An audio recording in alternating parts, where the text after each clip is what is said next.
A legislative committee completed a sweeping rewrite of Maine's recreational marijuana law Thursday that would double the tax rate, provide a cut to host towns, and give Maine residents a 2-year head start in the market. But committee leaders are worried that the LePage administration will scuttle the bill, either through an outright veto or delayed implementation, even if the legislation is passed during a special legislative session next month. Republican Senator Roger Katz of Augusta, co-chair of the Marijuana Legalization Implementation Committee, said the panel has gotten almost no help from state agencies when it sought counsel, even on key issues such as taxation. The message to our colleagues is going to be, you have the choice. You can vote for a reasonable bill, or you can vote for chaos, Katz said. And that is going to be the same thing with respect to implementation. The Joint Committee adopted the bill on a 13-2 vote, with 2 members absent. The committee started its work on the now 70-page bill 7 months ago, 4 months after voters legalized adult-use cannabis at the polls. Highlights of the bill include a 10% sales tax and a 10% excise tax based on weight. The citizen-passed law called only for a 10% sales tax. A town that hosts a retail store or grow operation would get 5% of state taxes collected from those facilities. A town that hosts any adult-use business would get 1% of all state marijuana taxes collected throughout Maine.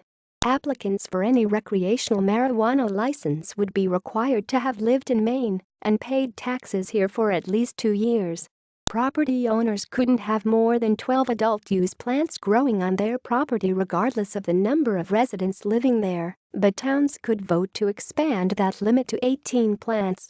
Adult-use marijuana facilities could not be located within 1,000 feet of a school. But the state would give a town the authority to reduce the buffer to 500 feet if it so chooses.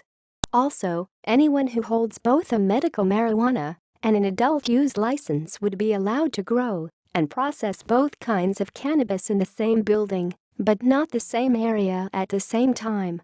Advertisement.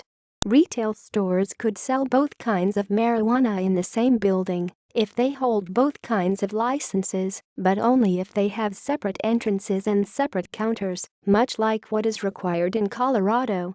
Law enforcement would receive 6% of state marijuana taxes that remain after local shares are handed out, and 6% would go to public awareness campaigns and youth prevention.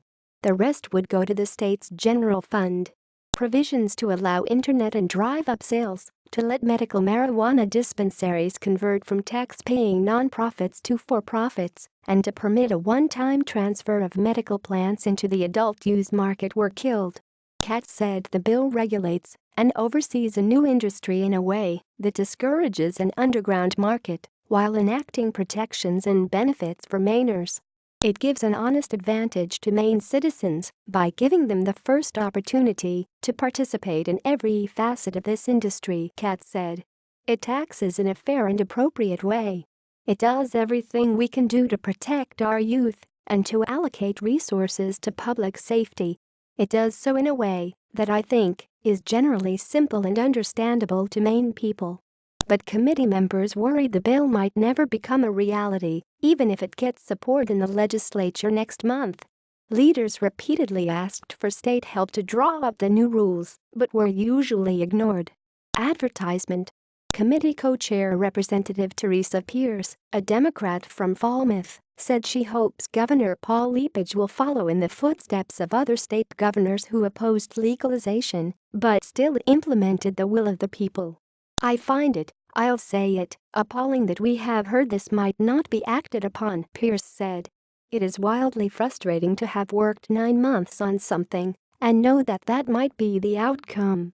She said she hoped the public would put pressure on LePage to act. It is a good bill, Pierce said. It should rightfully be implemented. Representative Lydia Bloom, D. York, served on the committee and agreed.